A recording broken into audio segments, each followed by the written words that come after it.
Je l'ai pris dans vous arrivez là, vous arrivez. L'homme qui n'est pas resté en rade à Milan.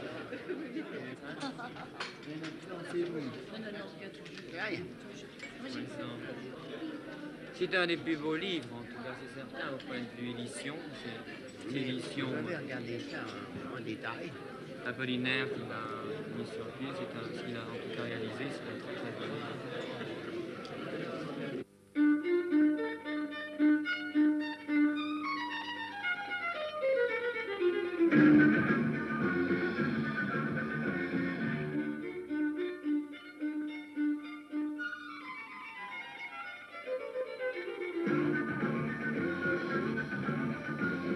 Dans les jardins des Champs-Élysées, à 2 pas de la Concorde, Pierre Cardin a transformé à grands frais le vieux théâtre des ambassadeurs chez Bernstein pour en faire un lieu de création tous azimuts, l'espace Cardin.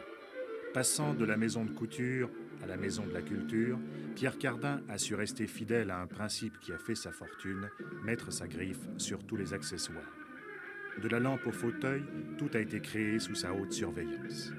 Une salle polyvalente avec scène mobile, une galerie d'art viennent compléter les possibilités de l'espace et en particulier celle de la grande salle, conçue de façon traditionnelle malgré son habillement moderne. Depuis son inauguration en novembre 1970, plusieurs pièces ont été montées dans cette salle dans un esprit souvent très classique, malgré quelques tentatives avant-gardistes pas toujours dénuées de snobisme. La salle de cinéma, siège Cardin, attend l'animateur qui lui donnera vie. Considérant le coût élevé de l'aménagement de ce nouveau club culturel, à l'heure où les théâtres vivent de subventions, on pourrait se demander, Pierre Cardin est-il un mécène ? Je ne suis pas un mécène. Qu'est-ce que ça veut dire mécène? Je travaille, je suis un travailleur et j'emploie le résultat de mon travail pour une chose qui me plaît. D'autres l'emploient pour s'acheter un bateau ou pour jouer aux courses ou jouer dans des salles de jeu, perdre leur argent dans des vices. Chacun a ses vices. Moi, c'est celui du théâtre, de la musique, de la danse. C'est ma participation dans la vie, c'est mon monde à moi et je l'emploie de cette façon-là. Et ça, c'est moi, photographié Harry Bohr. Vous connaissez Harry Bohr? L'acteur? Acteur qui est mort. Henri Bohr, oui, je connais Oui, ça. Oui. alors il a voulu me prendre pour le cinéma. Alors ce torchon que j'ai pris, j'ai mis sur ma tête. Comme je sais que vous aimiez vraiment l'espace, alors j'ai fait faire des cadres spéciaux pour ça. Ça, c'est très bien. Oui, C'est très pour bien. donner Enfin, la vous savez, dimension. je portais toujours dans mon carton tout ça. Je n'ai pas vu. Je regardais tout les temps, mais... Vous avez vu les bijoux, là, comment ils sont exposés, là? J'ai apporté une autre plaquette parce que la sculpture n'était pas assez bien placée. Pour vous, j'ai voulu qu'elle soit plus détachée dans le noir, parce qu'elle était à terre. Alors, j'ai fait mettre ça. Parce que complètement, par rapport à votre... qu'elle compte pas, qu'elle soit comme si elle était supportée par un nuage dans l'espace. Vous n'avez pas volé, vous n'avez pas peur de blesser cette chose? Ah non, on l'enlève. Vous enlevez? Ah, tous les soirs, nous l'enlevons. Mais pas enlever, même dans les journées, c'est en noir. Non, ça nous avant-garde, là, non. Vous avez les gardes, vous savez. Non, nous avons le garde, non, j'ai voulu simplement la mettre parce que je trouvais qu'elle n'était pas assez bien exposée avant, comme ça, donc je trouvais que c'était plus... ça correspondait plus à votre atmosphère. Moi, j'ai de l'estime et de l'admiration pour ceux qui sont, pour les premiers.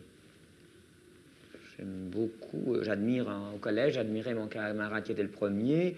J'ai de l'admiration pour un vainqueur au football, j'ai de l'admiration pour un sportif qui est le premier. J'aime la performance, pour quelqu'un qui crée une lampe, qui est le premier à l'imaginer, pour un homme qui a créé la... Vous comprenez? Le premier, pour moi, est une chose, c'est la multiplication qui vient après. Le numéro 1, c'est l'essentiel dans la vie. On ne peut pas avoir le 2 sans le 1.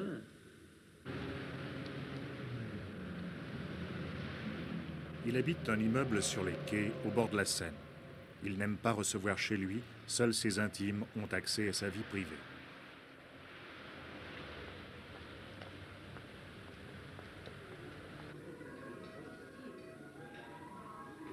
Quand il n'est pas en voyage, tous les jours vers 15 h, il va déjeuner au restaurant, dans son restaurant, à l'intérieur de l'espace Cardin.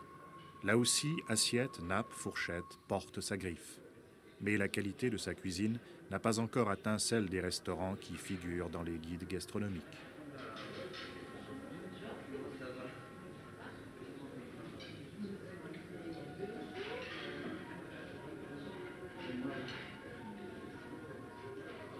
Je crois qu'on va entrer, il y a un couloir là à côté, on va entrer ici, il sera une passerelle, une rampe, une espèce de rampe qui conduire aux scènes. Pierre Cardin discute avec des comédiens américains du théâtre Liquide. Il a vu leur spectacle à New York. Emballé, il les a immédiatement invités à venir jouer à Paris. C'est ainsi, selon ses coups de foudre, que se fait la programmation de l'Espace.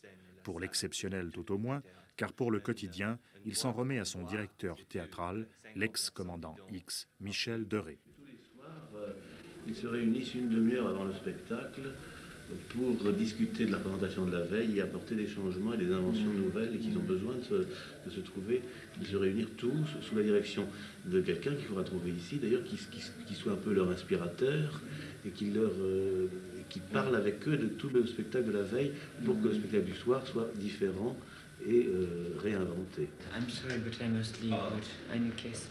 Tant pis. Bye. Goodbye. Montrez que... Et merci. Demain soir. Quand est-ce que vous revenez? Quand revenez-vous? When do you come back? Quand le terrain arrangé, maintenant peut-être jamais. À 8 ans, j'étais l'enfant de la troupe des grands, c'est-à-dire quand je me promenais, à ce moment-là, j'habitais Saint-Étienne-et-Lyon, et je jouais dans les théâtres de commune, enfin, et j'étais toujours l'enfant, le seul enfant de la troupe. Et ensuite, lorsque la guerre s'est terminée, puisqu'il y a eu la guerre tout de même à ma jeunesse, et je suis venu à Paris et j'ai tout de suite rencontré un groupe passionnant qui était Jean Cocteau, Béra, qui était Louis Jouvet, qui était à ce moment-là Jean Delannoy, Max Ophuls, Christian Jacques, enfin c'était le mouvement équivalent de Truffaut ou de Jean-Luc Godard maintenant, enfin c'était les mêmes... Et comment est-ce que vous avez J'ai passé beaucoup connu alors également, enfin Visconti, tous ces gens-là lorsque j'avais 20 ans, donc c'est pour moi, le théâtre a toujours fait partie de ma vie, je ne suis pas devenu un homme de théâtre comme ça, du jour au lendemain, pris par folie ou par orgueil ou par... c'est ridicule, ça a toujours été j'ai toujours eu ce genre d'amis et j'ai pu le faire un jour, c'est tout ce que j'ai voulu faire, j'ai accompli ce que je pouvais faire, j'ai pris à rien à qui que ce soit. Et comment est-ce que vous avez passé alors du théâtre à la haute couture? Mais la haute couture, c'est mon métier professionnel. J'aurais pas fait de la couture, j'aurais sûrement été un acteur, ou j'aurais été un sculpteur, ou j'aurais fait autre chose, ou un architecte. Pour moi, j'aime faire les choses bien, et pour moi, il s'est trouvé que là, j'ai eu des facilités dans ce métier, que j'ai eu la chance d'être tout de suite apprécié. Ça aurait été dans un autre domaine, ça aurait été pareil. J'aurais aussi bien pu être danseur. Si j'avais eu 16 ans à Paris, j'aurais sûrement été danseur ou comédien, je ne sais pas. Je n'ai pas voulu être couturier tout particulièrement. Il s'est trouvé que j'étais doué là et que j'ai fait le travail bien et que les gens m'ont apprécié, c'est tout. J'ai commencé dans la haute couture par le grand prestige en habillant la plus haute société, les gens les plus importants du monde. J'ai vécu dans ce milieu-là pour connaître pendant très longtemps. Et ce n'était pas suffisant pour moi. Je voulais voir la rue se modifier. Je voulais donner une image de contestation de la société à ma manière. Et c'est pour ça qu'il y a 12 ans, 13 ans maintenant, j'ai voulu habiller la rue par les grands magasins parce que je trouvais que chacun devait avoir le droit de s'habiller selon les créations de Paris et non selon ceux qui avaient de l'argent. C'est ça que j'ai voulu faire. J'ai assez bien réussi dans ce domaine-là, puisque maintenant, on peut dire que tous les couturiers habillent la rue. Enfin, c'est même le plus même du couturier maintenant, mais il y a 12 ans, c'était un scandale. Ce qui n'empêche pas d'avoir la clientèle la plus particulière. Chez moi, nous habillons, comme vous le savez, aussi bien Mme Pompidou que les ambassadrices, que les familles, enfin, que toutes les personnes importantes, les grandes actrices, enfin tous ceux qui sont la haute société, si on peut dire. Mais je suis ravi de travailler pour le peuple et pour la rue et pour les grands magasins. Et on peut faire les deux. Rien ne nuit. Enfin, l'un ne nuit pas à l'autre. Pourquoi ne pas habiller tous, si l'on peut, bien sûr. Et si on vous accepte. Dans le fond, c'est la presse qui a fait mon nom. On a aimé ce que j'ai fait, on a aimé mes idées. Il est certain que je me remets en question continuellement et ça intéresse le public, la presse. Et la presse fait mon nom. La télévision, en ce moment, elle est là parce que je l'intéresse, en un mot. L'Empire Cardin a son siège place Beauvau, face au ministère de l'Intérieur et à côté du Palais de l'Élysée, sur le faubourg Saint-Honoré. On ne peut rêver meilleur emplacement pour accueillir ce qu'on appelle le beau monde. Depuis 1966,